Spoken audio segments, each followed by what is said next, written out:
കാലത്ത് വിശുദ്ധിയുടെ നിറവും വിശ്വാസവും തുളുമ്പുന്ന ഒട്ടനവധി ജനങ്ങൾക്ക് ആശയും ആശ്രയവുമായ തങ്കിപ്പള്ളിയിലാണ് ഇപ്പോൾ ഞാൻ നിൽക്കുന്നത്.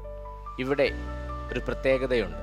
15-ാം നൂറ്റാണ്ടിൽ ആവിർഭവിച്ച ഈ പള്ളിയുടെ ചരിത്രത്തിൽ ഇപ്പോഴും ജീവസുറ്റ ഈശോയുടെ തിരുശരീരം ജനങ്ങൾക്ക് കാണാനും തൊട്ട് പ്രാർത്ഥിക്കാനും അനുഭവവേദ്യമായ സാഹചര്യങ്ങൾ സൃഷ്ടിക്കുന്ന ഒരിടമാണ് തങ്കിപ്പള്ളി എന്ന് പറയുന്ന ഈ വിശുദ്ധ ദേവാലയം. ഈശോ മിശിഹായുടെ പീഡാസഹനത്തിന്റെയും കുരിശുമരണത്തിന്റെയും ഉത്ഥാനത്തിന്റെയും ഓർമ്മകളിലൂടെ കടന്നുപോകുന്ന നോമ്പുകാലത്ത് അനുതാപത്തോടെ നടത്തുന്ന തീർത്ഥാടനങ്ങൾ ആത്മീയ ബലം പകരുന്നതാണ്. ആലപ്പുഴ ജില്ലയിലെ ചേർത്തലയിലെ പ്രശസ്ത വിശുദ്ധവാര തീർത്ഥാടന കേന്ദ്രമായ തങ്കി സെന്റ് മേരീസ് ഫൊറോന പള്ളിയിൽ നോമ്പുകാലത്ത് ഒഴുകിയെത്തുന്നത് ജനലക്ഷങ്ങളാണ്. പ്രകൃതിക്കിണങ്ങും വിധം ജീവിതം നയിക്കുന്ന പച്ച മനുഷ്യരുടെ ആധ്യാത്മികവും സാംസ്കാരികവുമായ വളർച്ചയുടെ അടയാളമാണ് 4 നൂറ്റാണ്ട് പഴക്കമുള്ള ഭാരതത്തിലെ പ്രമുഖ തീർത്ഥാടന കേന്ദ്രമായ തങ്കി സെന്റ് മേരീസ് ഫൊറോന ദേവാലയം. പ്രളയവും പകർച്ചവ്യാധികളും അകന്നു നിൽക്കുന്ന ഇവിടം ദുഃഖിതരുടെയും അഭയസ്ഥാനമാണ്. 1936 ഈ നാട്ടിലെ പാവപ്പെട്ട വീട്ടമ്മമാർ പിടിയേരി കൂട്ടി അത് വിറ്റുകിട്ടിയ പണം കൊണ്ട് വാങ്ങി പ്രാർത്ഥനാപൂർവ്വം പ്രതിഷ്ഠിച്ച കർത്താവിന്റെ അത്ഭുത രൂപം ജനലക്ഷങ്ങളെയാണ് തങ്കിയിലേക്ക് ആകർഷിക്കുന്നത്. അനുദിനം ഇവിടെ നടക്കുന്ന അത്ഭുതങ്ങൾക്ക് സാക്ഷിയാകാനും അനുഗ്രഹങ്ങൾക്ക് നന്ദി പറയാനുമാണ് വിശ്വാസികൾ എത്തുന്നത്. അമ്മമാരുടെ ത്യാഗപ്രവൃത്തി മൂലമാകാം ഈ തിരുരൂപത്തിലെ തലമുടി കാലങ്ങളായി വളർന്നുകൊണ്ടിരിക്കുന്നതെന്നാണ് ഇവിടുത്തെ വിശ്വാസം. അതിനാൽ തന്നെ മുടി വളരുന്ന ഈശോയുടെ പള്ളി എന്നാണ് ഇവിടം അറിയപ്പെടുന്നത്. ഈശോയുടെ അത്ഭുത രൂപത്തെപ്പറ്റി ഇടവക വികാരി ഫാദർ ജോർജ് ഇടയെടുത്ത് ഷെക്കിന ന്യൂസിനോട് പങ്കുവച്ചു. സ്നേഹമുള്ളവരെ, വിശുദ്ധവാര തീർത്ഥാടന കേന്ദ്രം എന്ന നിലയിൽ ഏറെ പഴയകാലം തൊട്ട് തന്നെ പ്രസിദ്ധമാണ് ഈ ദേവാലയം. 480 വർഷം മുൻപ് സ്ഥാപിതമായ ഈ ദേവാലയത്തിൻ്റെ 500-ാം വാർഷികത്തിന് വേണ്ടിയിട്ട് ഈ ഇടവകജനം ഒരുങ്ങിക്കൊണ്ടിരിക്കുകയാണ്. അതിൻ്റെ ഭാഗമായിട്ട് ഒരു പൂമുഖ പന്തലിൻ്റെ നിർമ്മാണം ഇവിടെ നടക്കുന്നുണ്ട്. യേശുക്രിസ്തുവിൻ്റെ മുടി വളരുന്ന കർത്താവ് എന്ന രീതിയിലാണ് ഇവിടുത്തെ പ്രസിദ്ധമായ കർത്താവിൻ്റെ രൂപമുള്ളത്. ഈ പീഡിത രൂപത്തെ ആശ്രയിച്ചുകൊണ്ട് ആയിരക്കണക്കിന് മനുഷ്യർ എല്ലാ വെള്ളിയാഴ്ചയിലും ഇവിടെ നടക്കുന്ന തിരുക്കർമ്മങ്ങളിൽ പങ്കെടുക്കുന്നുണ്ട്. രാവിലെ 5:30-ക്കും 10 മണിക്കും പിന്നെ വൈകുന്നേരം 5:30-ക്കും ദിവ്യബലി, കല്ലറ ജപം, ആരാധന എന്നീ കർമ്മങ്ങളാണ് നടന്നു വരുന്നത്. നോൻപുകാലം ആരംഭിക്കുന്നതോടുകൂടി വളരെയധികം ജനങ്ങൾ കേരളത്തിനകത്തും പുറത്തു നിന്നും ഗോവ, തമിഴ്നാട് എന്നീ സ്ഥലങ്ങളിൽ നിന്നും ഒത്തിരി ജനം ഇവിടെ വന്നുകൊണ്ടിരിക്കുന്നുണ്ട്. അവരുടെ ഓരോരുത്തരുടെയും കാര്യ സാധ്യത്തിന് കൃതജ്ഞത അർപ്പിച്ചുകൊണ്ടാണ് അവർ ഈ ദേവാലയത്തിലേക്ക് കടന്നു വരുന്നത്. ഈ രൂപത്തിന് ഒരു പ്രത്യേകതയുള്ളത്, ഈ രൂപം വാങ്ങിയത് അന്ന് വളരെയേറെ ദാരിദ്ര്യം അനുഭവിച്ചിരുന്ന ഈ നാട്ടിൽ ഇവിടുത്തെ സ്ത്രീജനങ്ങൾ പിടിയരിയായിട്ട് ഓരോ കുടുംബങ്ങളിൽ നിന്നും കഞ്ഞി വയ്ക്കുമ്പോൾ ഓരോ പിടിയരി മാറ്റിവെച്ച് അത് സ്വരുക്കൂട്ടി അതിൽ വിറ്റാണ് ഈ രൂപം വാങ്ങിയത്. ഇവിടെ കർത്താവിൻ്റെ മുടി വളരുന്നുവെന്ന് പറയുന്നതിൻ്റെ ഐതിഹ്യം ഇത് തന്നെയാണ്.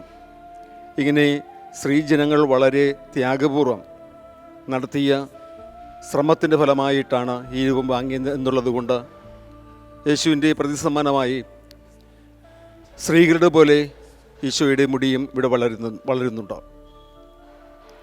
ഈ വിശുദ്ധവാരത്തിലേക്ക്, ഈ നോൻപ് കാലത്തിലേക്ക്, ഈ ദേവാലയത്തിലേക്ക് നിങ്ങളെല്ലാവരെയും ഏറെ സ്നേഹത്തോടും വിശ്വാസത്തോടും കൂടെ സ്വാഗതം ചെയ്യുന്നു.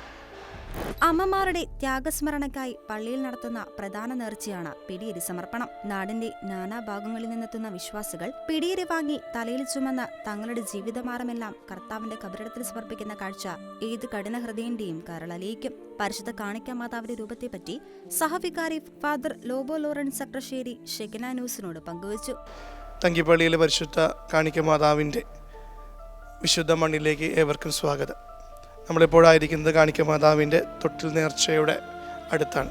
നമുക്കറിയാം, പരിശുദ്ധ കാണിക്ക മാതാവിനെ നോക്കിയാൽ എങ്ങനെയാണോ ഒരു സ്ത്രീ തൻ്റെ ഗർഭം കഴിഞ്ഞ് പൂർണ്ണ ഊർജ്ജസ്വലയായിരിക്കുന്നത്, സ്വർണ്ണാഭരണങ്ങൾ അണിഞ്ഞ്. അതേപോലെയാണ് കാണിക്കമാതാവിനെ നമ്മളിവിടെ കാണുന്നത്. അതായത് യേശുവിനെ 40-ാം ദിവസം ദേവാലയത്തിൽ സമർപ്പിച്ച രൂപത്തെയാണ് ഇവിടെ അനുസ്മരിക്കുന്നത്. അതുപോലെ ഇവിടെ നാനാജാതി മതസ്ഥർ വന്ന് ഒരു കുഞ്ഞിന് വേണ്ടി പ്രാർത്ഥിക്കുന്നു. കുഞ്ഞിനെ 1 വർഷത്തിനുള്ളിൽ അവർക്ക് ലഭിക്കുകയും ആ കുഞ്ഞിനെ കൊണ്ടുവന്ന് ഈ വാതിൽ തുറന്ന് തൊട്ടിൽ കിടത്തി മാതാവിൻ്റെ മുമ്പിൽ സമർപ്പിച്ച് തൊട്ടിലാട്ടി പ്രാർത്ഥിച്ച് അടിമ സമർപ്പിക്കുകയാണ്. അതേപോലെ തങ്കി ദേവാലയത്തിൽ നമ്മുടെ കുരിശിൻ്റെ പിന്നിലുള്ള പരിശുദ്ധ അമ്മയുടെ രൂപം വിശുദ്ധ അപ്പോസ്തലനായ ലൂക്കാ സുവിശേഷകൻ്റെ വരച്ചതിൻ്റെ പകർപ്പ. വിരലെണ്ണാവുന്ന പള്ളികളിൽ മാത്രമാണ് നമുക്കത് ഏഷ്യയിൽ ലഭ്യമായിട്ടുള്ളൂ. അങ്ങനെ പരിശുദ്ധ അമ്മ നിറഞ്ഞിരിക്കുന്ന കാണിക്കമാതാവിൻ്റെ ഈ ദേവാലയത്തിൽ നമുക്കറിയാം അത്ഭുത തിരുസ്വരൂപവുമുണ്ട്. യേശുവിൻ്റെ മുടി വളരുന്ന നിന്ദിതനും പീഡിതനും ക്രൂശിൽ തറയ്ക്കപ്പെട്ട് മരിച്ചവനുമായ യേശുവിൻ്റെ നഗരി കാണിക്കലിൻ്റെ കബറടക്ക രൂപമാണ് നാം ഇവിടെ വെച്ചിട്ടുള്ളത്. നമുക്കറിയാം എല്ലാ വെള്ളിയാഴ്ചകളിലും ശനിയാഴ്ചകളിലുമാണ് ഇവിടെ ശുശ്രൂഷകൾ കൂടുതലായി ഉള്ളത്. വെള്ളിയാഴ്ചകളിൽ കല്ലറ ജപവും പരിശുദ്ധ കുർബാനയും ആരാധനയും നടന്നുകൊണ്ടിരിക്കുന്നു. ശനിയാഴ്ചകളിൽ 11 മണിക്ക് പീഠാനുഭവ നൊവേനയും ആരാധനയും പരിശുദ്ധ കുർബാനയുമാണ്. ഈ ദിവസങ്ങളിൽ തീർത്ഥാടകർ പ്രധാനമായിട്ടും സൗത്ത് ഇന്ത്യയിൽ കർണാടക, തമിഴ്നാട്, കേരളം എന്നിവിടങ്ങളിൽ പലരായി വരുന്നു. ഏവരെയും മാതാവിൻ്റെയും തിരുക്കുമാരൻ്റെയും സന്നിധിയിലേക്ക് അനുഗ്രഹങ്ങൾ സ്വീകരിക്കുവാനായി പ്രത്യേകം സ്വാഗതം ചെയ്യുന്നു. ദൈവം നമ്മെ സമൃദ്ധമായി അനുഗ്രഹിക്കട്ടെ. എല്ലാ വെള്ളിയാഴ്ചയിലും നടക്കുന്ന തിരുക്കർമ്മങ്ങളിൽ പങ്കെടുക്കാൻ ആയിരങ്ങളാണ് പള്ളിയിലേക്ക് ഒഴുകിയെത്തുന്നത്. രാവിലെ 5:30-നും 10-നും വൈകിട്ട് 5:30-നും ദിവ്യബലി, കല്ലറ ജപം, ആരാധന എന്നിവ നടത്തപ്പെടുന്നു. വിശുദ്ധവാരത്തിലാണ് ഏറ്റവും കൂടുതൽ ജനങ്ങൾ ഇവിടെ എത്തുന്നത്. ഗോവ, തമിഴ്നാട്, കർണാടക, കേരളം എന്നിവിടങ്ങളിൽ നിന്നെല്ലാം ജനലക്ഷങ്ങൾ എത്തിച്ചേരുന്നു. അയൽ സംസ്ഥാനങ്ങളിൽ നിന്നെത്തുന്ന തീർത്ഥാടകർക്കായി പ്രത്യേക സൗകര്യങ്ങൾ പള്ളിയിൽ ഏർപ്പെടുത്താറുണ്ട്. പെസഹ വ്യാഴാഴ്ചയിലെ മതമൈത്രി ദീപക്കാഴ്ച ശ്രദ്ധേയമാണ്. ദുഃഖവെള്ളിയാഴ്ചയിലെ നഗരി കാണിക്കലും കബറടക്ക ശുശ്രൂഷയും ഹൃദയഹാരിയായ അനുഭവം വിശ്വാസികൾക്ക് നൽകുന്നു. ഇവിടുത്തെ ദുഃഖവെള്ളിയാഴ്ചത്തെ നഗരി കാണിക്കൽ ചടങ്ങ് പ്രശസ്തമാണ്. എല്ലാ വെള്ളിയാഴ്ചയിലും മുടങ്ങാതെ തങ്കിപ്പള്ളിയിലെത്തി പ്രാർത്ഥിക്കുന്നതിന്റെ അനുഭവം ഒരു വിശ്വാസി ഷെക്കിനായ് ന്യൂസിനോട് പങ്കുവച്ചു. 14 വർഷമായി ഞാൻ മുടങ്ങാതെ, അല്ലെങ്കിൽ 1.5 വർഷം വരെ നമുക്ക് കൊറോണ വന്നപ്പോൾ മാത്രം പള്ളി അടച്ചിട്ടാണ് ഞാൻ വന്നിട്ടില്ല. അതിന്നും ഞാൻ വന്നിട്ടിരിക്കുക. ഇപ്പം എനിക്ക് 74 വയസ്സുണ്ട്. എന്നാലും ഞാൻ വരിക, മുടങ്ങാതെ വരണം. ഈ കാല് രണ്ടും തളർന്ന് പോണത് വരെ എൻ്റെ പിതാവിൻ്റെ മുമ്പിൽ ഞാൻ വരും.